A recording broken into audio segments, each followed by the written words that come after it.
Boa tarde a todos e todas, boa tarde. Né? Boa tarde, Franklin, boa tarde, Misael. Hoje, 8 de 2020, a gente começa, né, com as implementações na sequência das lives do Fórum Diversidade Religiosa do Paraíba, junto com a Comissão de Direito e Liberdade Religiosa da OAB-PB, com o tema de ensino religioso na pandemia do Covid-19, um panorama atual das escolas em tempos de distanciamento social.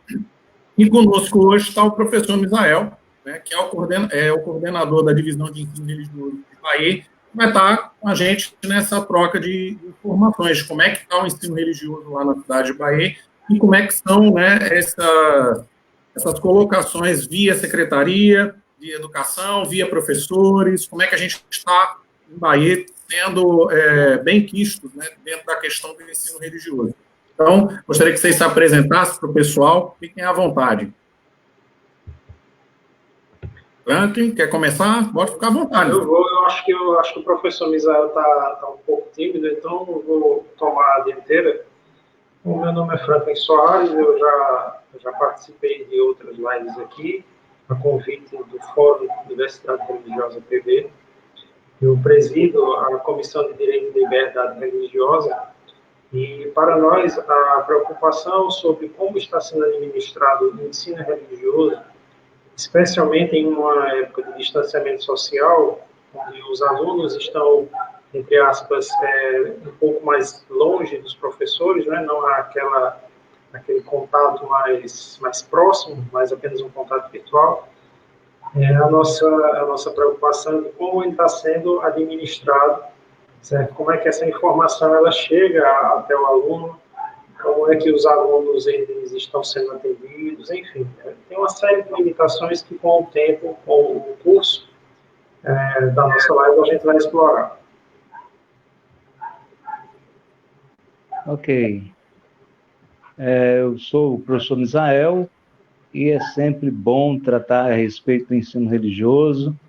Nós estamos na coordenação da Divisão do Ensino Religioso aqui de Bahia. Tem sido um desafio, mas um desafio interessante. O professor, ele é aquele indivíduo que está sempre se ressignificando, se reinventando, e nesse momento de isolamento social, nós estamos se reinventando, se ressignificando, aprendendo com os alunos, aprendendo com essa nova modalidade de ensino remoto. Aqui na cidade de Bahia, a Secretaria de Educação, ela está tratando do ensino remoto de forma muito séria e muito serena. Muito séria e muito serena. A gente está tendo um feedback muito interessante das escolas, os alunos estão aderindo, e o ensino religioso, os nossos professores, nós temos 14 professores nas 28 unidades escolares aqui de Bahia, e eles estão, sim, desenvolvendo o ensino religioso através desse ensino remoto, dessa nova modalidade de ensino. Professor Misael, como é que estão sendo operacionalizadas essas atividades pelo ensino remoto? Como é que vocês estão trabalhando essa forma, né? Quais são as ferramentas? Olha, Franklin, nós temos várias ferramentas sendo trabalhadas aqui no município de Bahia. Depende da unidade escolar, porque cada unidade escolar tem a sua própria singularidade. Então, nós temos escola que está trabalhando com, por exemplo, o Google Classe, ou Google Sala de Aula, Google Classroom. Outras escolas estão trabalhando através de outras plataformas. Nós estamos trabalhando também com WhatsApp, nós estamos mandando videoaulas e estamos também trabalhando com o ensino materializado, através de impressões. Tudo adaptando-se à questão da própria escola. Entendendo. Como é que está sendo, professor Misael, a questão de troca de informações com os professores? Os professores estão sendo ouvidos nesse processo, eles estão sendo inseridos em como é que, por exemplo, essas plataformas podem ser gerenciadas, eles estão sendo levados em consideração nesse trabalho? Com certeza, Franklin, com certeza, e aqui em Bahia nós tivemos eu vou chamar de sorte. Nós tivemos essa sorte de termos fundado a divisão do ensino religioso aqui em Bahia. Então, nessa fundação do ensino religioso aqui em Bahia, nós fundamos isso em 2014, nós trabalhamos um ano inteiro, em 2013, para implantarmos o ensino religioso na rede pública de Bahia. Então, nós fizemos isso através de Conselho Municipal, através da Câmara de Vereadores, através de lei, nós ajudamos a fazer a lei. Então, nós tivemos uma equipe, a professora Maria Holmes veio. Então, desde que nós fundamos, nós nos preocupamos com os nossos professores. Mesmo com esse distanciamento social, nós nos reunimos todas as semanas para a gente trocar aí os feedbacks, como é que está sendo, como é que está sendo atuado, como é que os professores estão levando o ensino à distância e como é que está sendo recebido pelos alunos, pela escola, pelo gestor, pela supervisão. Então, nós todas as semanas, nós fazemos 2 reuniões, quando necessário, para a gente ir delimitando assuntos, incrementando aquilo que é necessário para a relação da pandemia. Você sabe que nós temos os conteúdos para ser dados, mas nós, de alguma forma, instruímos aos professores que, de maneira transversal, trabalhasse também com o tema da pandemia, porque você sabe que nesse período de pandemia já está surgindo muita fobia social, muito medo das pessoas. Isolamento social implica também em um tipo de introspectiva das próprias pessoas. Então, essas pessoas precisam, sim, do ensino religioso, do conforto do ensino religioso, desse viés espiritual para a vida das pessoas, para que elas não se sintam absolutamente abandonadas, isoladas, ou como se estivesse numa guerra. E nós estamos numa guerra, mas é preciso a gente saber vencer a guerra. Eu entendo, concordo. Eu acho que os temas transversais que são debatidos, né, em sala de aula para os professores, eles têm um papel muito importante, ainda mais agora, nesse distanciamento social. Empatia, né, a questão de trabalhar com o aluno, poder ver o futuro, né, e não perder aquela esperança de que o futuro sempre vai estar sendo construído de uma forma mais forte, mais sempre na questão habitual de crescimento, né? Então, professor, diga uma coisa, os professores esses 14 professores que o senhor falou, eles estão conseguindo ter os recursos necessários para trabalhar em casa? Por exemplo, os computadores, os celulares, eles estão conseguindo serem mantidos, por exemplo, pela divisão de ensino religioso, para poder estarem sendo funcionais? Franklin, Saulo, eu não entendi a tua pergunta porque deu uma cortada na tua voz. Eu queria, se possível... A pergunta que eu fiz é como é que vocês estão tendo, né, como divisão de ensino religioso, dando a possibilidade de recursos para os professores. Por exemplo, a gente sabe que computadores, celulares, às vezes não tem aquela adequação, né? A gente tem essa epidemia, ela surgiu de uma forma a fazer a gente ter reavaliações de como as nossas aulas elas estão sendo feitas. Então, por exemplo, celulares que não têm uma capacidade legal de memória, ou então os próprios computadores que não têm, por algum motivo, um webcam decente, que possam estar, né, trabalhando, os tablets, né, que uma pergunta que foi feita para Gilberto, era como é que estava, por exemplo, teria a disponibilidade de tablets para os alunos, para poderem eles estarem tendo esses recursos. Como é que Bahia está sendo nessa empreitada? Vocês estão conseguindo colocar esses recursos dos professores?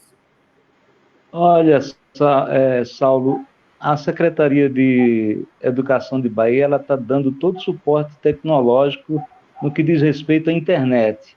No que diz respeito à internet, a Secretaria está dando, sim, todo o suporte. Os nossos professores, nós tivemos também, vou chamar isso de sorte, de saber ou de aprender com rapidez, manusear essa ferramenta da internet. Essas ferramentas de internet não foram uma coisa estranha para os nossos professores.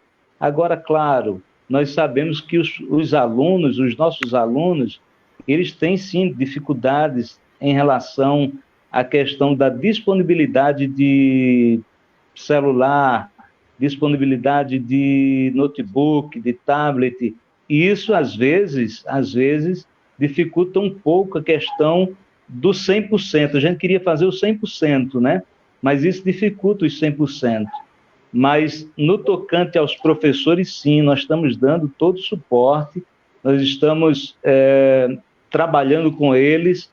Os próprios professores, eles estão entre si, a gente aconselhou que eles fizessem entre si a troca de figurinhas, porque nessa pandemia precisa haver interação de professor com professor.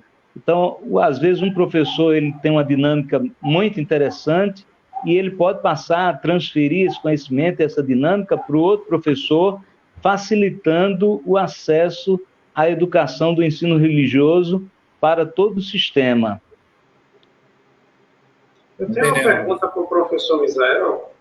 Inclusive, essa pergunta eu fiz para o professor Gilberto Cruz, de João Pessoa, e é a seguinte: o ensino religioso ele é um pouco controverso, especialmente numa classe onde a turma ela é diversificada. A gente tem a presença de cristãos, de filhos de santos, de outras denominações. Quando a aula ela passa a ser remota, como é que o professor de Bahia está se adaptando para instigar esse aluno a assistir aquelas aulas, já que nessa modalidade de ensino ele está longe da fiscalização de seu professor? Porque uma coisa é estar na sala de aula, né? O aluno está ali sendo fiscalizado, né, entre aspas, pelo professor que ministra a sua aula, então ele vai assistir aquela aula. Mas e quando essa aula é pela internet? Como convencer, como atrair o aluno da importância do ensino religioso? Essa é uma pergunta, doutor Franklin, muito interessante e muito pertinente para esse momento. Veja, nós, no princípio, tivemos vamos chamar de uma evasão, uma certa evasão. Por isso que eu disse que não estávamos conseguindo 100%. Tivemos uma certa evasão. O que nós começamos a fazer? Alguns professores nossos, quando viram a evasão, começaram a ligar para os pais dos alunos, começaram a ligar para os próprios alunos, e essa ligação direta, através de WhatsApp, através de ligação mesmo de telefone, os próprios supervisores do sistema educacional começaram também a trabalhar nisso. Dentro da nossa divisão de ensino religioso, os nossos professores são orientados a trabalhar diretamente com o aluno caso haja evasão. Havendo evasão, o professor ele tem a autonomia de pegar o celular, de entrar em contato com o aluno através do WhatsApp, de mensagens, e aí a gente tem essa certeza de que o aluno está sendo alcançado. É um meio de fiscalizar e é um meio de ter a certeza da frequência do aluno. Acho que respondi a pergunta, Franklin. Não, sem dúvida, respondeu. Porque a minha preocupação, e eu demonstrei também nas outras vezes, é porque assim, a gente tem uma limitação material, como o senhor já colocou. Às vezes, uma residência, ela é humilde ao ponto de ter apenas um celular ou dois. Então, esse celular vai ter que ser dividido com o estudante, com os seus irmãos, caso a família tenha vários filhos, com o pai, a mãe. Às vezes, o pai precisa do celular para trabalhar, ou a mãe precisa dele. Enfim, a gente tem essa limitação. Fora que a internet aqui no Brasil ela é de uma qualidade que deixa realmente a desejar. Algumas cidades têm usado até mesmo rádio, outras têm usado canais de TV. Então, a pergunta é, quando existe essa limitação de acesso, além da internet, o que é que Bahia oferece aos seus estudantes para alcançá-los na dinâmica desse ensino? Quando há dificuldade de internet, como eu falei no início, Dr. Franklin, quando eu falei lá no início, nós temos 28 unidades escolares, tem algumas que os alunos têm disponibilidade de tablet, de celular, de notebook. Quando há uma unidade, ou quando algumas unidades não têm essa acessibilidade, nós trabalhamos a partir do conteúdo materializado. Então, nós mandamos através... exatamente. Nós mandamos através de WhatsApp, através de e-mail, e a escola disponibiliza para o aluno através da impressão. E os pais vão buscar nas escolas, essas atividades. É assim que nós estamos atuando. Não deixa de ser uma coisa virtual, mas materializado através de impressões.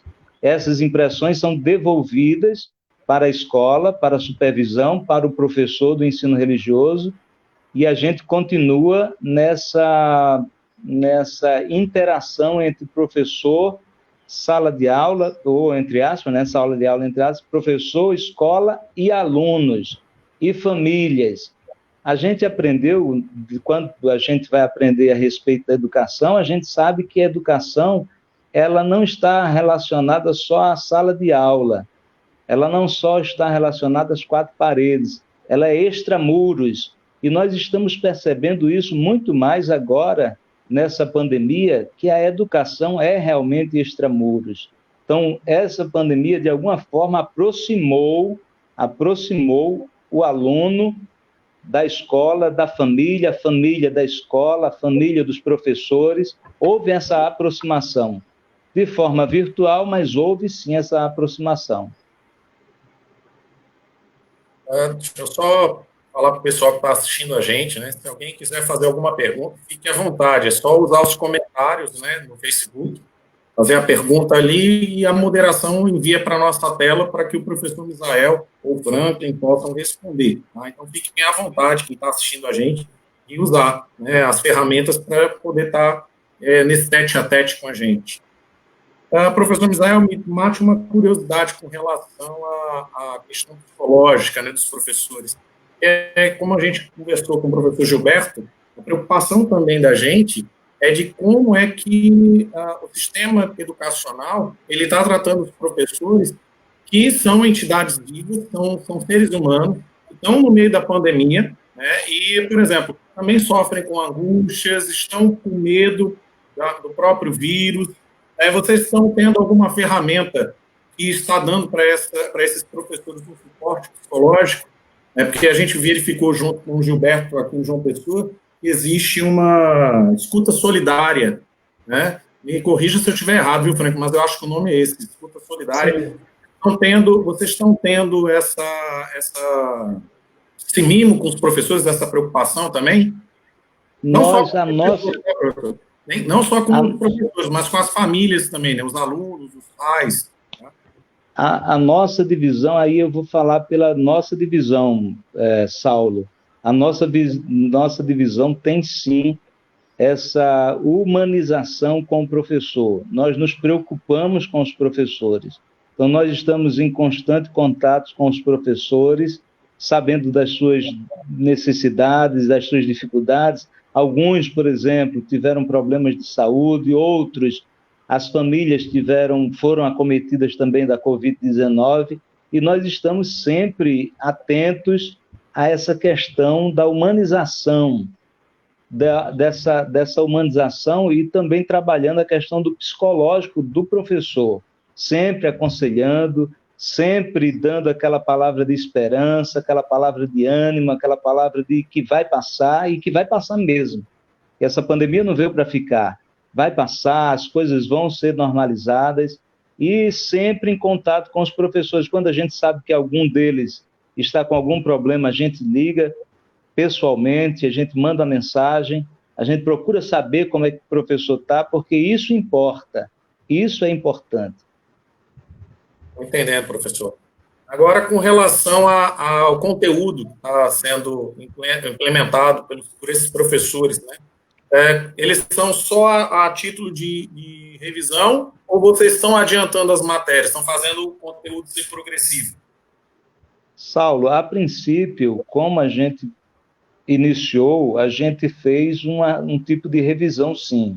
A gente fez um tipo de revisão. Nas primeiras semanas, nós trabalhamos com revisão, revisando os assuntos para que a gente não tivesse que adiantar os assuntos quando não estivesse em sala de aula. No entanto, como a gente está vendo que a pandemia está se estendendo, a gente também não pode ficar revisando o assunto o tempo todo. Então, a gente vai adiantando, mas vai adiantando de forma muito cautelosa, de forma muito serena, para que também a gente não adiante demais e precise, quando a gente voltar, a gente não fique, entre aspas, perdido no assunto, entendeu? Mas a gente está, sim, começando a essa dinâmica de adiantamento de assunto, não só a revisão.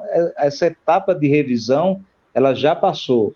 Então, a gente vai começar agora dando conteúdo normalizado. Claro que a gente sabe que a dinâmica do ensino remoto é diferente da sala de aula, mas é uma necessidade. Já que se estende a pandemia, a gente tem a necessidade de dar conteúdos novos. Entendendo, professor. Professor, Saulo, eu tenho uma pergunta. O professor ele falou em retorno, né? Quando a gente fala em retorno, a gente tem que levar em consideração também aspectos de segurança. Recentemente, o Conselho Nacional de Justiça determinou que os trabalhos presenciais em todos os fóruns ele fosse retomado de maneira gradativa e com medidas de segurança a contar do dia 16, salvo engano. Temos um decreto estadual no sentido parecido de que as atividades vão retomar com limitações, gradativa também, mas retomarão também em uma data semelhante. Acho, salvo engano, é dia 16 também. Bahia está preparada para retomar as atividades presenciais em sala de aula? Olha, doutor Franklin, a gente tem, sim, a pretensão de acompanhar o sistema dos decretos do governador. Eu verifiquei que o decreto do governador diz respeito mais ou menos ao dia 14, 15, 16 de junho, agora a retomada, mas é uma retomada gradativa. Se a gente for ler o decreto, a gente vai ver que o decreto não diz respeito à sala de aula para esse momento, dessa primeira retomada.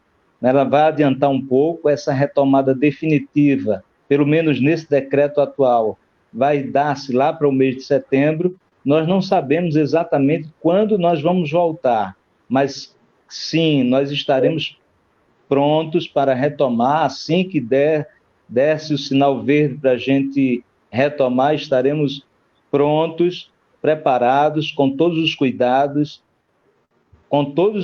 sanitários, porque é importante isso, retomar com cuidados sanitários, porque a gente sabe que essa pandemia, ela vai passar, mas ela vai demorar a passar. Ela não vai chegar em setembro, passou e acabou.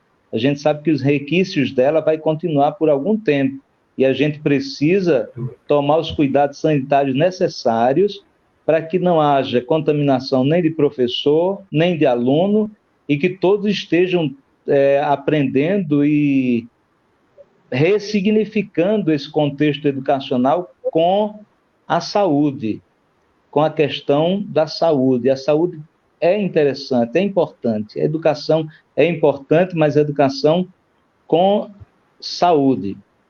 Entendendo. Mailton, tem alguma pergunta para a gente? Dos comentários, se quiser, pode colocar. A professora Luciana, ela pergunta, eu creio para Misael, né? Ele não acha excludente avançar esse conteúdo? Ela está perguntando se seria alguma forma de exclusão agora avançar esse conteúdo para algumas crianças que, por certo, não estão acompanhando pelo meio digital, professor. Não, porque a gente está tendo cuidado de conseguir abarcar todo o sistema educacional no que diz respeito ao ensino religioso. Mesmo aquele aluno que não disponibiliza do WhatsApp, que não disponibiliza do Google Sala de Aula, como algumas escolas estão utilizando, mas ele disponibiliza do papel, do material, então ele não vai estar excluído. E o professor vai estar dando a orientação, o nosso professor vai estar dando a orientação de como deve ser passado esse conteúdo. Então, eu acho que não, de alguma forma não exclui, ele vai estar contemplado também, esse aluno que não tem a disponibilidade da internet, mas ele vai ter a disponibilidade do conteúdo. Então, isso vai ser importante e não vai excluir esse aluno. Ele vai poder também acompanhar esse avanço do conteúdo. Que, Franklin e Saulo, a gente não pode estar revisando o assunto, sempre revisando a mesma coisa, porque isso vai ser cansativo, isso vai ser enfadonho para o aluno. Ele disse, eu já vi isso aqui, eu já fiz isso aqui, então ele não vai ser interessante. Então a gente tem que avançar no conteúdo para que fique interessante, para que o aluno ache interessante. Estou entendendo. Espero que, né, a sua resposta tenha agradado a professora Luciana. Ailton, tem mais alguma pergunta para a gente?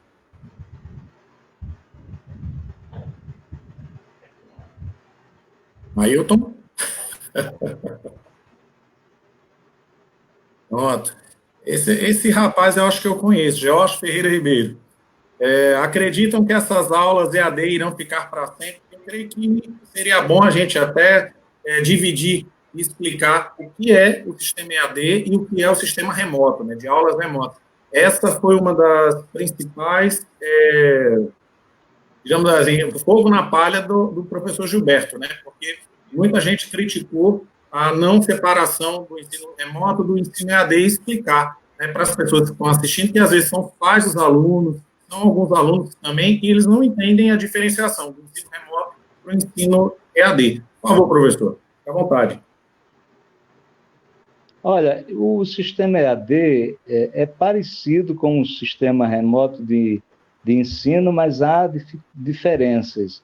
No ensino remoto, o professor está presente, constante, avaliando, vou usar as palavras do Dr. Franklin, fiscalizando o aluno, ele está presente. No sistema EAD, não. Você pode fazer um curso EAD através de aulas gravadas e através de fóruns, de chat, que você vai fazendo as perguntas. Mas eu acho que a pergunta dele, Saulo, diz respeito ao ensino remoto.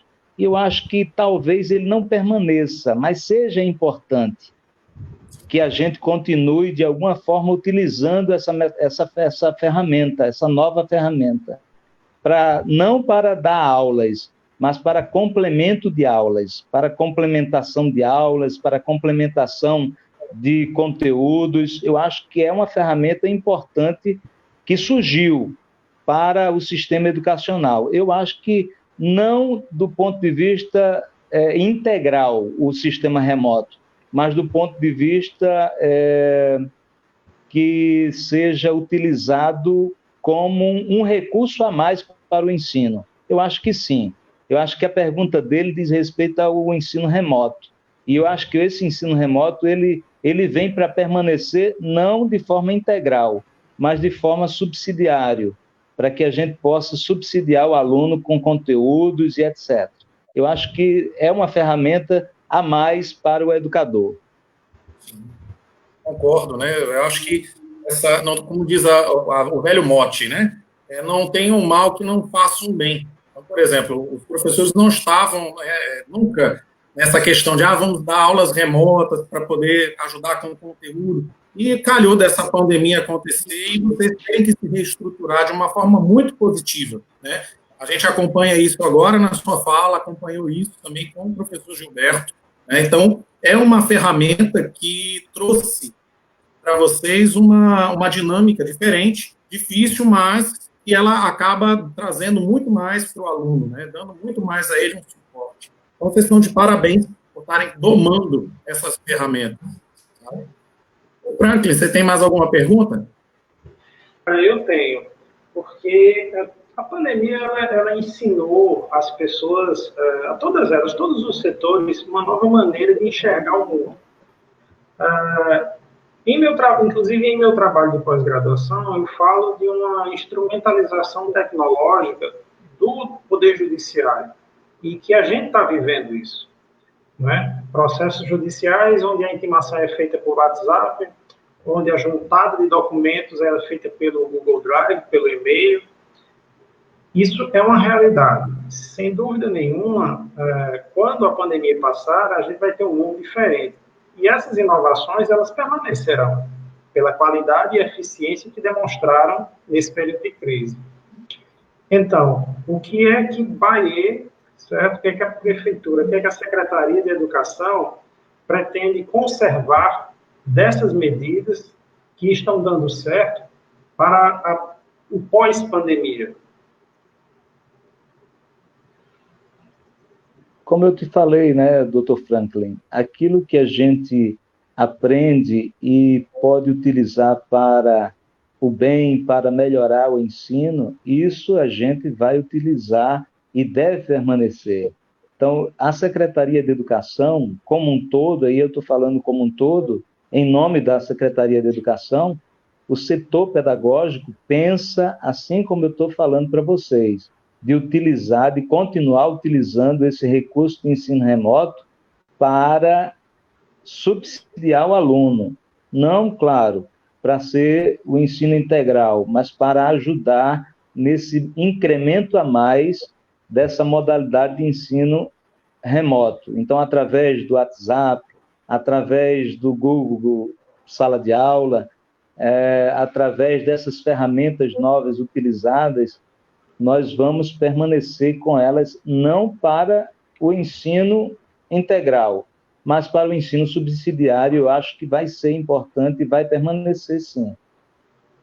Principalmente, Dr. Franklin, no que diz respeito a essa interação professor-família, essa interação escola-família, essa interação gestor-família, essa interação entre supervisor e família. Isso eu acho que veio para ficar.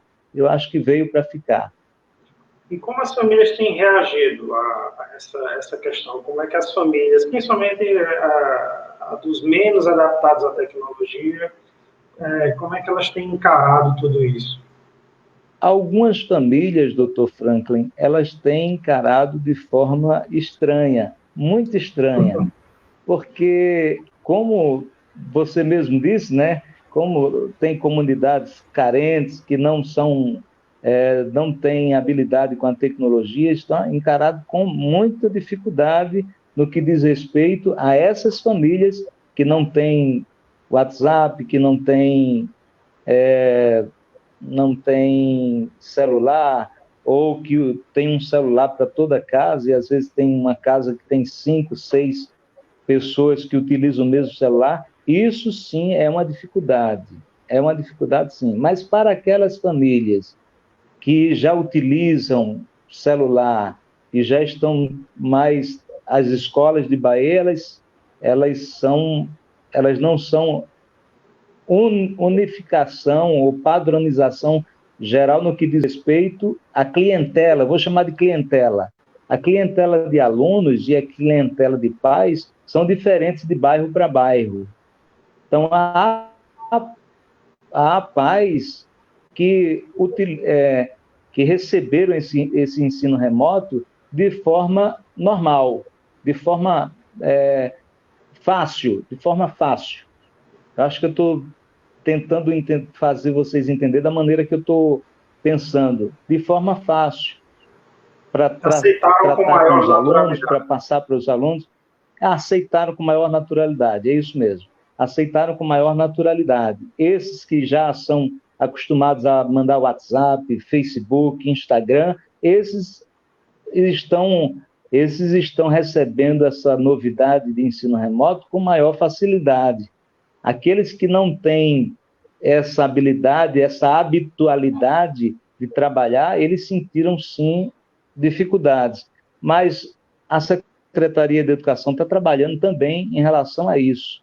Está trabalhando também em relação a isso, para que essas dificuldades sejam resolvidas, dirimidas, diminuídas. Acho que te respondi, Franklin. Sim. Porque, por exemplo, nem todo mundo ninguém estava preparado para essa pandemia. Quando ela chegou, medidas extremas já tiveram que ser adotadas. Eu mesmo fui apresentado a inúmeros aplicativos de reunião remota, como esse que a gente está usando, e a necessidade de aprender a manusear de maneira completa, né, com segurança, rapidamente. Até porque eles estão sendo usados, inclusive, pelo Poder Judiciário durante audiências. Então, eu imagino que se os advogados passaram por isso, os professores também passaram por isso, de uma necessidade de adaptação da noite para o dia, e que as famílias também tiveram que se adaptar da noite para o dia, os alunos também, todo o conjunto que forma a educação, pais, estudantes, professores, poder público, tiveram que se adaptar da noite para o dia. E a gente sabe que as pessoas têm adaptações diferentes. Algumas o fazem de maneira mais rápida, outros de maneira mais cadenciada, mas como o intuito é educar, eu acredito que até as famílias mais resistentes a essa ideia, né, de assistir aula pelo celular, elas estão quebrando esse gelo e aceitando que o celular ele serve para muitas coisas, não é? Trabalho, lazer, mas também para ensino, eu suponho.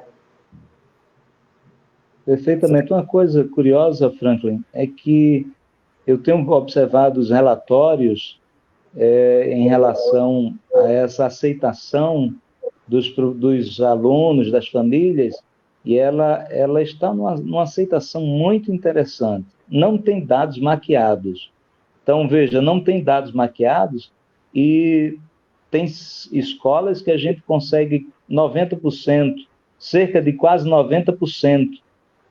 Tem escola que eu vi 89,5% de aceitação. Então, isso é muito interessante. É quase a totalidade dos alunos. É quase a totalidade dos alunos. Então, o ensino remoto, no âmbito generalizado, aqui em Bahia, está sendo aceito de forma bem interessante. Quase a totalidade, 90% está sendo alcançada. Claro, às vezes é até superior que vai haver, inclusive até se veja, que vai haver uma pessoa, né? Vai haver escolas, vai haver escolas que o nível é 60%, o nível foi 60%, mas quando a Secretaria de Educação percebeu que estava tendo uma queda no nível de presença, de frequência, então a própria Secretaria, eu participei da reunião com os supervisores, então os próprios supervisores acharam de bem de ligar para os professores, para os pais, aliás. Os supervisores começaram a, entre si, sugerir a ligação para os próprios pais dos alunos, para saber como é que eles estavam, como estava tratando a questão do ensino remoto. Então, é uma articulação geral da Secretaria de Educação aqui de Bahia. É uma articulação geral. E nós, do ensino religioso, fizemos isso também. Quando a gente percebeu que os alunos estavam começando a se afastar, então aconselhamos aos professores ligar para as famílias para saber como é que estavam os alunos, como é que eles estavam, os próprios pais, como eles estavam. Então, está tendo uma acessibilidade e os alunos estão tendo uma acessibilidade muito boa, muito interessante. Em caindo essa acessibilidade, houve esse aconselhamento, essa instrução para que os supervisores e os nossos professores do ensino religioso ligassem para os pais. Entendendo. Se contrapõe, né, Franklin, ao que a gente escutou, por exemplo, aqui em João Pessoa, né, do professor Gilberto. A simulação por esse método em Bahia está bem melhor do que aqui na capital, né? Pelo menos os dados que o professor Gilberto nos trouxe na última live, né, o professor Misael traz um dado que diferencia muito como é que Bahia está conseguindo, né, dar esse jogo de cintura para fazer com que não haja a queda, e sim o aumento. Vocês estão de parabéns, professor Misael. Viu? Mailton, tem mais alguma pergunta para a gente?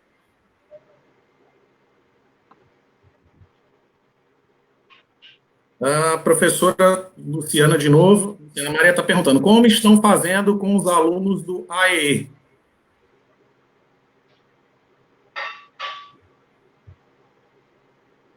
Como é que vocês estão trabalhando o AE aí no ensino religioso do Bahia? Nós estamos trabalhando AE, Saulo, deu um branco na minha cabeça. Diga AE, a sigla. Assistência... a gente está tão acostumado a usar as siglas que a gente não lembra mais, mas vamos fazer o seguinte, eu vou... Deve ser... Tá. Eu vou dar uma olhadinha aqui nos meus rabiscos com a Luciana. Necessidade... Quando ela eu entendi. São alunos com necessidades especiais. Nós estamos trabalhando, o nosso ensino religioso está trabalhando, nós temos, sim, alunos especiais e nós estamos trabalhando dentro da dinâmica do aluno especial. Nós estamos trabalhando dentro da dinâmica desse nós estamos, entre aspas, individualizando esse ensino para esse aluno que tem certas dificuldades, são alunos especiais. Nós estamos especificando o ensino para ele de forma particularizada, para esses alunos do ensino com necessidades especiais. A pergunta que foi feita pelo George acabou trazendo luz à sigla, né? Porque é isso mesmo, assistência do ensino especial, realmente. Então, é uma coisa que a gente nem Franklin, se tocou em perguntar como está sendo feito aqui em João Pessoa. Né? Seria uma boa depois a gente tentar ver com o Gilberto uma outra possibilidade. A gente quando eu vi a sigla logo, e o meu notebook está com problema na câmera, então eu estou utilizando o celular. Então as letras ficam pequenininhas e eu entendi EJA. A primeira mão eu entendi EJA. Mas depois eu comecei a pensar na minha mente a respeito do ensino de alunos especiais. Aí quando a outra pergunta veio, confirmou o que eu estava pensando. Entendeu? Confirmou o que eu estava pensando. Mas em relação ao EJA, por exemplo, houve uma evasão no ensino religioso. O que é que nós fizemos? Nossas professoras começaram a ligar para os alunos do EJA, para ver o que estava havendo, enfim, tratar com eles como pessoas necessárias e pessoas que precisam da educação. Então, esses alunos que estavam feita a evasão, eles voltaram, retornaram, estão retornando, estão compreendendo a necessidade do ensino remoto. E veja, no ensino especializado para aluno especial, nós temos uma professora que ela faz a aula específica para o ensino especial da nossa divisão. Ela faz uma aula específica para esse aluno especial, entendeu? Então, nós estamos tratando com a peculiaridade desse aluno que tem necessidade desse atendimento específico. É bom, é muito bom saber que vocês estão se programando e também tendo essa sensibilidade com os alunos. Mailton, mais alguma pergunta, Mailton? O próprio Mailton, né? Como o Bahia se posiciona frente ao ensino confessional, professor? É a pergunta do Mailton Marques. Muito boa essa pergunta. Muito boa essa pergunta, Saulo. Se eu me estender muito na minha resposta, você me dá um toque, tá? Se eu me estender muito na minha resposta. Veja, quando a gente implantou o ensino religioso aqui em Bahia, nós tivemos muitas dificuldades no que diz respeito à questão do ensino religioso. Porque, veja, há essa lei, havia uma lei aqui, doutor Franklin, de 2008, havia uma lei de 2008 que dizia a respeito da educação religiosa. Veja, educação religiosa é uma coisa, ensino religioso é outra coisa totalmente diferente de educação religiosa. Na educação religiosa, você pode fazer o ensinamento confessional. Confessional, dependendo se católico, se evangélico, se testemunha de Jeová, se adventista, etc. Quando nós fomos desafiados, veja, havia a lei, mas não havia a divisão do ensino religioso. Então, eu fui chamado e desafiado a formar a divisão, a criar a divisão do ensino religioso. Claro, como eu fui desafiado eu sou das ciências sociais. Eu sou das ciências sociais, doutor Franklin, sou do direito também, eu fiz direito, fiz especialização em direito penal e fiz outras coisas. Fiz outras coisas. Então, essas graduações que a gente tem, de alguma forma, elas servem-nos para a gente ter uma visão amplificada de mundo. Entendeu? Temos uma visão amplificada de mundo. Eu sou da igreja evangélica, eu sou evangélico, faço parte de liderança da igreja evangélica, mas veja, quando eu fui desafiado pelo vice-prefeito da cidade na época, que é católico, muito católico, é meu amigo, e ele me desafiou, porque também sou da teologia. Eu também sou da teologia. Talvez ele tenha me chamado porque eu também sou da teologia, mas quando a gente assumiu a divisão, a gente não assumiu a divisão como teólogo, nós assumimos a divisão como cientista social. Então, como cientista social, a gente aprende, através da sociologia da religião, a gente aprende que a dinâmica do ensino religioso é completamente diferente da dinâmica da educação religiosa. Então, quando eu fui fazer, quando a gente preparou, juntamente com o Conselho Municipal de Educação, o programa do ensino religioso, e a gente utilizou o programa da professora Holmes, eu acho que Saulo conhece muito bem, talvez você conheça também, professora Maria José Torres Holmes, ela que fundou o ensino religioso junto com a professora Azimar, junto com a professora Azimar. Então, nós utilizamos o projeto dela, adaptando o projeto dela para a Bahia. Então, antes de nós fundarmos e refazermos a lei, nós refizemos a lei, e a lei foi aprovada através do vereador Netinho, ele é chamado de Netinho, mas o nome dele é José Figueiredo Martins Neto. Ele que apresentou a lei e foi aprovada na Câmara sem nenhuma interferência. Então, quando a gente fez a lei, a gente fez questão de fazer a lei, Saulo, colocando tópicos na lei, artigos na lei, de que não pudesse ser um ensino confessional. E a gente utilizou, claro, utilizamos a Constituição Federal, utilizamos a LDB, utilizamos o FONAPE, utilizamos tudo que a gente conhecia em relação à ciência, e a ciência religiosa. Então, o nosso foco aqui em Bahia não é o ensino confessional. Aqui a gente não catequiza, aqui a gente não evangeliza, aqui a gente ensina a respeito do conhecimento do fenômeno religioso. É esse o foco aqui em Bahia. Quando nós iniciamos, de logo, nós tivemos uma resistência muito grande. Resistência tanto dos evangélicos, quanto dos católicos, quanto dos testemunhos de Jeová. Eu acho que os testemunhos de Jeová foram os mais resistentes. Aí hoje, curiosamente, nós temos professor do ensino religioso que é testemunho de Jeová. Ou seja, houve um avanço na compreensão. houve um avanço na compreensão do que é ensino religioso.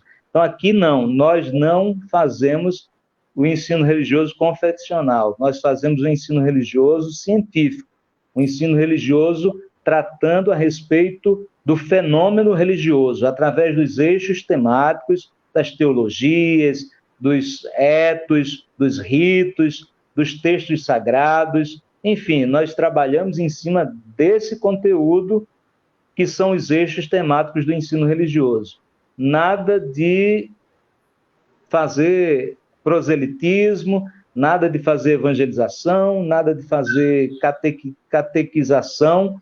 A gente trabalha com a ciência. E trabalha em prol da diversidade, né? Diversidade religiosa, tolerância religiosa. É importante você falar a respeito da diversidade, é importante você falar a respeito da tolerância, ensinar a tolerância religiosa, porque, veja, a gente passou por uma crise de intolerância religiosa e parece, Saulo, que para esse momento a gente precisa muito falar de diversidade religiosa e de tolerância religiosa, porque senão a gente termina migrando para um estado que não é laico, um estado que não é laico, e a gente sabe que nosso estado é laico. Está aí o doutor Franklin e sabe que desde 1891 que as constituições que vêm sendo pautadas são constituições de estado laico. Então, desde 1891 nós temos um estado laico. Então, nós não catequizamos, não evangelizamos, ensinamos o fenômeno religioso, a tolerância religiosa, a respeitabilidade com o outro. Professor, eu também tenho que lembrar, o senhor lembrou da professora Emada, da professora Maria Zé Holmes nesse processo, lembrar também do Bruno Pontes Costa, né, que também foi uma das pessoas que lutou bastante em Bahia, né, para a construção. Exatamente, trabalhou o Bruno trabalhou com o ensino religioso aqui, o Robertino também trabalhou com o ensino religioso aqui. Grande amigo, uma pessoa muito querida. Né? E outras, claro que a gente não vai lembrar, né, o nome de todos, mas... Exatamente. Professor João Batista, que hoje é o presidente do Conselho Municipal de Ensino, também nos ajudou muito em relação à implantação do ensino religioso. Nós tivemos um avanço assim, muito significativo de 2014 até 2016, mais ou menos. Depois nós tivemos, a gente estava fora do sistema, e nós tivemos uma entre aspas, tá, Franklin? Nós tivemos um tipo de decadência do ensino religioso. Então, os professores me encontravam na rua e diziam, professor, quando é que você vai voltar para coordenar o ensino religioso? Quando é que você vai voltar para coordenar o ensino religioso? E, claro, a gente ficou esperando o nosso momento e o momento certo. E nós chegamos no momento certo. Quando nós chegamos, Geilza, que você sabe, e se você não conhece Geilza, a Geilza foi uma das pessoas que levantou primeiro a bandeira aqui. Veja, a primeira lei colocada aqui no município, em 2008, foi uma bandeira da professora Geilza Rodrigues. Ela que trabalhava com a professora Azimar e com a professora Holmes, quis trazer o ensino religioso aqui para a Bahia. Mas foi o tempo todo boicotado porque achava-se que não podia colocar o ensino religioso, não deveria colocar o ensino religioso na escola, no Sistema Municipal de Educação. Então, a professora Geilza, eu chamo ela, o pessoal aqui chama ela de Deusa Mãe do ensino religioso. E ela foi uma das pessoas fundamentais na implantação do ensino religioso. E ela está conosco, ela trabalha comigo na divisão. Então, ela também foi uma pessoa de muita garra e de muita luta em relação à implantação do ensino religioso. Tivemos várias pessoas. Nós temos, Franklin e Saulo, nós temos mensalmente uma formação do ensino religioso com os nossos professores. Mensalmente nós temos tanto do ponto de vista teórico, quanto do ponto de vista de estudo de campo, aula de campo. Nós fazemos aula de campo. Veja, nós, esse ano, já estávamos agendados para fazer uma visita à maçonaria. fizemos a visita a uma sinagoga o ano passado, iríamos fazer uma visita a Seixonoye, iríamos fazer também a visita a uma mesquita, estávamos planejando uma visita para um templo budista. Então, nós temos essa formação numa aula de campo. Isso é importante para abrir essa visão do professor de ensino religioso, entendeu? Agora, claro, doutor Franklin, claro, Saulo, eu, como evangélico, tenho a minha fé. A minha fé é questão de fórum íntimo. A minha fé é uma questão de fórum íntimo. Eu não vou, quando eu estou na divisão, eu não estou como líder evangélico, eu estou como cientista da educação, entendeu? Estou como cientista da educação. Eu não estou como líder evangélico, eu estou como cientista da educação e utilizando as ciências das religiões para o ensino religioso. Você sabe que o ensino religioso é uma ramificação das ciências das religiões. Inclusive, quando foi fundado a graduação de ensino religioso, eu estava na UFPB, e o Centro de Ciências Humanas da UFPB, o CCHLA, não aceitou a graduação do ensino das ciências das religiões. Havia a especialização, mas não havia graduação. Então, quando foi implantado a graduação de ciências das religiões, uma professora de política, muito intelectual, ela disse: não há necessidade de ciências das religiões. O que é ciências das religiões? Já existe a teologia para tratar disso. Mas veja, teologia é algo totalmente diferente de ciências das religiões. As ciências das religiões é uma coisa. No século XX, né, há preocupação com a ciência das religiões. O comentário dela foi altamente... Terrível, terrível, terrível. Foi um comentário, assim, muito infeliz para a época que foi fundado, cerca de 2007, 2008.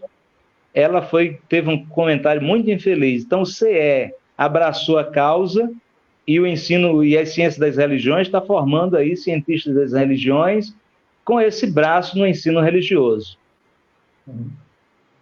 Mailton, mais alguma pergunta para a gente poder, daqui a pouco, finalizar? Pode mandar. O Davi Arthur, como esse ensino religioso é visto pelos pais? E como os professores repassam esse ensino? Para que não seja tendencioso para uma religião só ou outra. Por exemplo, alguns professores de ensino fundamental praticando ensino religioso apenas sobre catolicismo e evangelismo, onde eles não aceitam bem outras tradições, principalmente de matriz africana. Tem algum diálogo com os familiares para explicar a diversidade, já que algumas famílias mais carentes não têm muito acesso a esse conhecimento?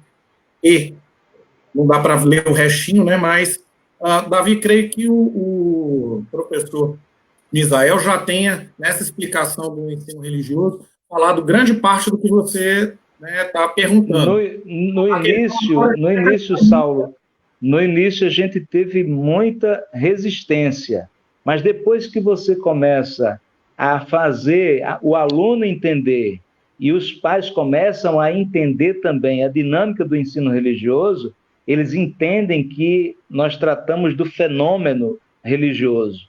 A gente trata do fenômeno religioso, da questão da espiritualidade, mas dizendo respeito à dinâmica do fenômeno religioso. Estou entendendo. Aí fica algo interessante, porque mesmo se alguém tratar a respeito de uma religião de matriz africana, ele sabe que não está sendo feito o proselitismo. Ele está aprendendo o que é uma religião de matriz africana. Se ele está falando a respeito do judaísmo, ninguém está tentando convencer o outro de ser judeu ou de participar do judaísmo, mas ele compreende o que é o judaísmo. É essa dinâmica do ensino religioso aqui de Bahia. Mas é a perspectiva, né, do que é realmente o ensino religioso, dentro da forma laica. O senhor está bem sendo sincero, como é que está sendo praticado em Bahia, e é aquilo que nós esperamos, né? É realmente esse contraporte contra o confessionalismo, contra o proselitismo. Essa é a expectativa que a gente tem. Mailton, tem mais algum comentário ou alguma pergunta? Pode mandar para a gente, porque já a gente finaliza, já vai entrar em 1 hora. Pronto, a professora Maria do Socorro Miranda fala, temos de falar de respeito à diversidade. Eu creio que ela está falando com a palavra respeito para trocar por tolerância, né? Porque a palavra tolerância ela já está caduca, né? Eu acho que quando você fala tolera ou tolerar, é alguma coisa tipo assim, eu estou obrigado. E o que acho que a professora está falando é usar a palavra respeito, né? Eu creio que ela tenha colocado... Saulo, a primeira coisa que nós fizemos aqui, e antes de eu sair, quando eu entrei em 2013, e no final de 2014 nós estávamos preparando um seminário de ensino religioso. Então, o primeiro seminário de ensino religioso, a temática foi sobre a diversidade do ensino religioso. Foi a respeito da diversidade do ensino religioso, para que a comunidade, no geral, tanto a comunidade docente, discente, quanto a comunidade em geral, entendesse a diversidade religiosa. Esse foi o primeiro seminário. Nós preparamos ele, mas, infelizmente, questões políticas, eu não fiquei na divisão. Mas nós temos, sim, essa preocupação em passar para o professor e ele repassar para o aluno a tolerância e a diversidade religiosa. Mas é a nossa perspectiva, né, como educadores, ainda mais dessa pauta tão digna, né? O que a gente precisa fazer se entender dentro de sala de aula. Mailton, veja aí, parece que tem mais uma pergunta. Eu estou olhando muito para baixo porque eu estou acompanhando também, né, os comentários. O Elias Rodrigues, sou professor do ensino religioso em Bahia e há uma boa aceitação e participação de alunos e de seus responsáveis. Também os alunos do AEE estão sendo assistidos junto com os responsáveis nas salas de AEE. Foi o comentário do professor Elias. Mais algum? Professor Elias é nosso professor da rede, viu, Saulo? Professor Elias é um dos nossos professores da rede e é um professor, ele é formado em teologia, formado em filosofia e ele tem uma especificidade maravilhosa e uma sensibilidade no que diz respeito à diversidade religiosa muito interessante, e é isso que ele falou, nós estamos atendendo a esses alunos com as deficiências, esses alunos especiais, estamos tratando eles dentro dessas perspectivas das deficiências deles. Muito bom o comentário aí de Elias. Eu conheço o professor Elias de vista, eu conheço mais o professor Marconi. Professor Marcondes também está com a gente, é um brilhante professor e também tem uma sensibilidade maravilhosa. Veja, Marcondes é da Igreja Batista, mas quando ele vai para a sala de aula, ele é o professor do ensino religioso. E conheci o professor na pós-graduação em Ciências das Religiões. Ele foi meu colega de sala de aula. A gente pagou umas cadeiras juntos. Eu conheço o professor Marconi e sei muito bem da responsabilidade que ele também tem em relação a esse respeito à diversidade religiosa e a separação daquilo que ele é e representa dentro do contexto público e dentro do seu contexto privado. Mailton, se tiver mais alguma coisa, pode mandar para a gente, porque já estamos batendo o teto. Né? A live era para ser mais ou menos de 1 hora e já vai para 1h05. Então, manda aí para mim. O George Ferreira Ribeiro diz, assuntos e dicas importantíssimas. Parabéns pela live, estão inovando e se responsabilizando por novos humanos capacitados. Obrigado, George, pelo comentário. Mais algum, Mailton? Eu só queria deixar, Saulo, uma palavra a respeito da gestão. A gestão, veja, dessa volta agora, quando eu voltei com o professor Veltman, que é o secretário de Educação agora. Então, nós tivemos algumas mudanças políticas, que você sabe, mas o Veltman voltou. Quando eu assumi de volta, o Veltman me deu carta branca, e quem estava na gestão, o prefeito da gestão, me deu carta branca para a gente trabalhar da forma correta com o ensino religioso. Depois, houve a necessidade de Veltman se ausentar e os secretários que assumiram, todos vestiram a camisa do ensino religioso. Veltman voltou com Henderson. Henderson é o secretário adjunto e eles também vestem a camisa do ensino religioso. E isso é muito importante quando a gestão te dá liberdade, te dá carta branca, te deixa trabalhar à vontade. E eu trabalho muito à vontade aqui no ensino religioso com os secretários de educação, e eu sei que essa gestão que está atualmente, ela também tem essa sensibilidade do ensino religioso, mesmo porque o vereador que eu citei ainda há pouco, o Netinho, o José Figueiredo, foi ele quem assinou, quem apresentou a lei do ensino religioso quando nós recriamos a lei, né? Refizemos. E nós refizemos, doutor Franklin, artigo por artigo. Nós refizemos artigo por artigo porque a lei anterior dizia respeito à educação religiosa. Então, a gente teve que refazer artigo por artigo. Então, é uma outra lei, é uma nova lei.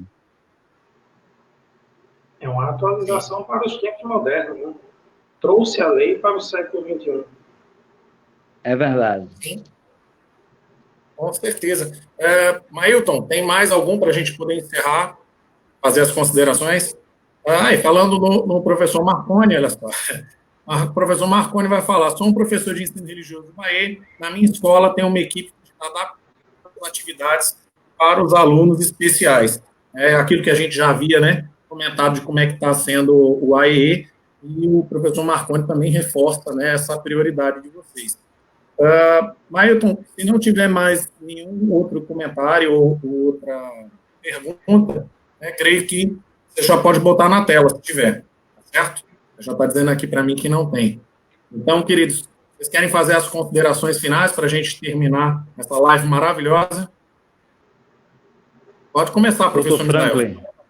Bom, eu queria agradecer de coração, Saulo, pela oportunidade de a gente expor o ensino religioso aqui de Bahia, como está sendo trabalhada essa dinâmica na pandemia, como está sendo o ensino remoto, como a Secretaria de Educação está tratando o ensino remoto, com seriedade, com respeitabilidade, com muita serenidade.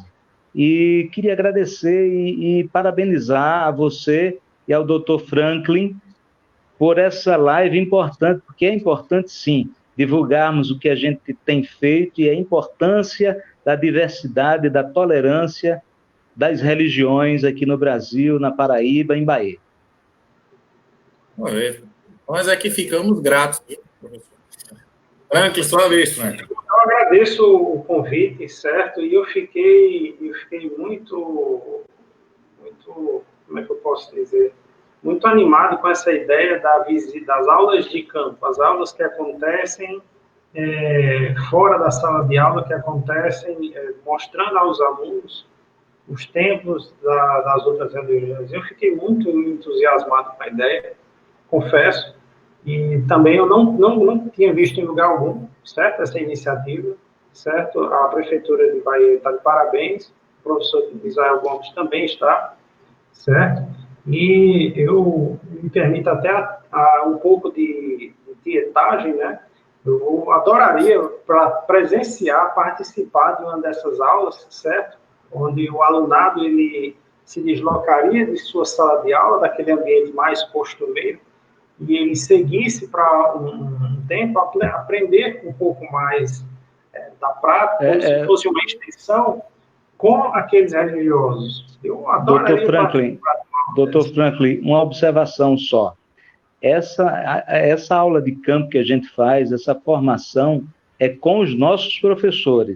Os nossos professores é quem vão para os templos sagrados. Não é necessariamente os alunos, mas nós levamos nossos professores para ele ter uma visão de mundo do que seja a diversidade religiosa. Mas isso não quer dizer que a gente não possa fazer isso com os nossos alunos também. Isso eu já estou concebendo como uma ideia. Eu já estou concebendo isso como uma ideia do que você está tratando aí. O meu convite, né, o meu autoconvite, ele se mantém. Mas você está convidado. Você está convidado, sim. Eles participam desse tipo de evento. Você está convidado, sim, a participar conosco da próxima viagem que faremos, que certamente vai ser a sinagoga, a mais antiga da América Latina, aqui em Recife. Você já está convidado, é nosso convidado. sem dúvida nenhuma, a pandemia vai passar e estaremos todos bem. Vamos lá fazer essa viagem, sem dúvida nenhuma. Maravilha. Eu só tenho a agradecer, né, em nome do Fórum Diversidade Religiosa Paraíba. Eu tenho que agradecer, claro, na última live acabamos esquecendo desse pormenor.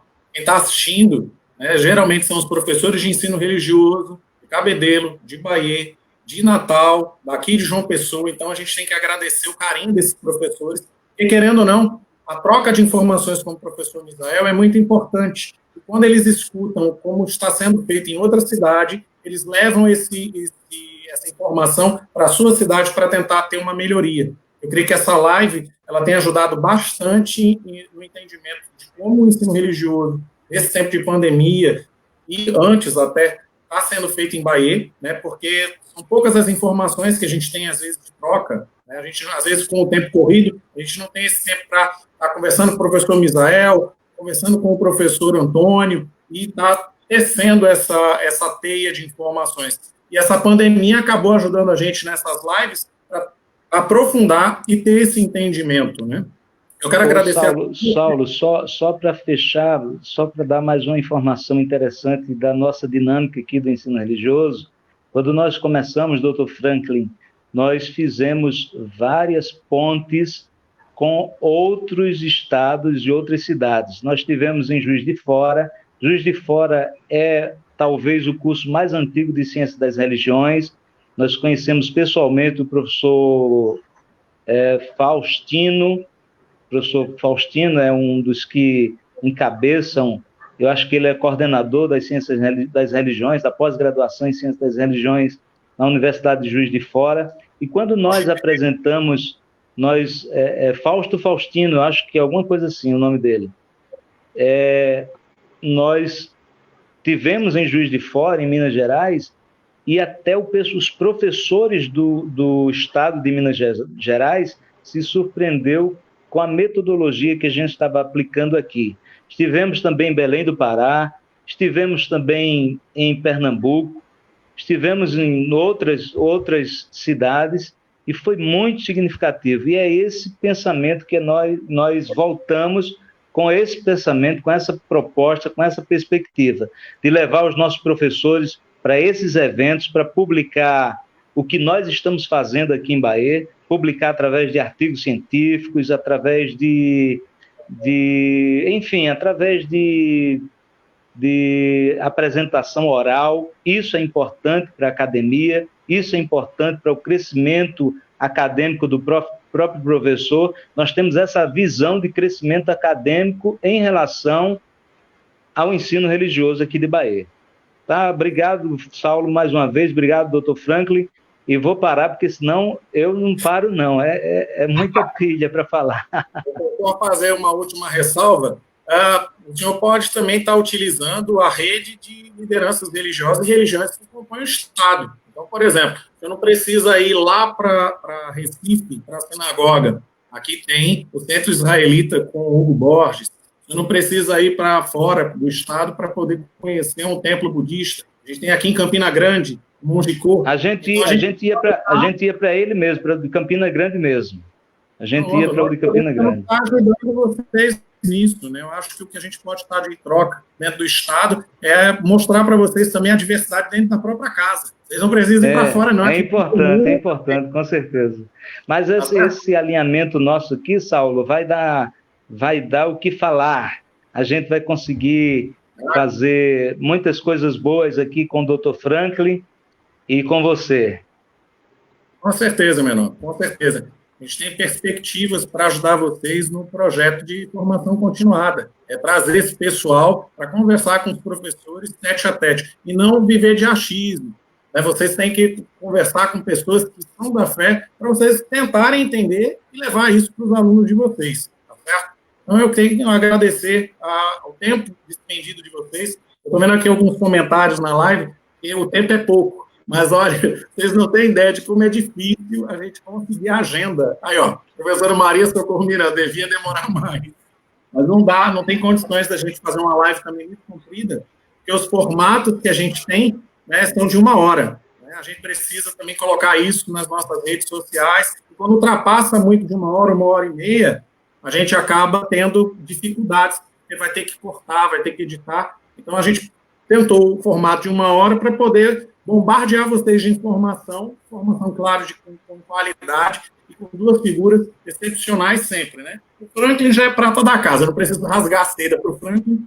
Foi a primeira interação que a gente teve com o professor Misael, que também demonstrou agora que está muito bem colocado na posição que está, né? Sabe muito bem gerir o processo da coordenação já falar de diversidade religiosa, em ensino religioso de Bahia. Eu só tenho a agradecer a vocês. O pessoal está parabenizando a live, então eu tenho que agradecer não só essas 2 figuras ilustres, a vocês também que estão assistindo a gente esse tempo todo. Se vocês quiserem rever, né, é só procurar a gente no YouTube, né, Fórum Diversidade Religiosa Paraíba, e lá a gente está disponibilizando, não só no YouTube, mas aqui também na plataforma do Facebook e das outras redes sociais, como Instagram e WhatsApp. Então, fiquem à vontade para poder rever, né, e também depois fazer perguntas específicas ao professor Misael, ao Franklin, a mim, em outra live.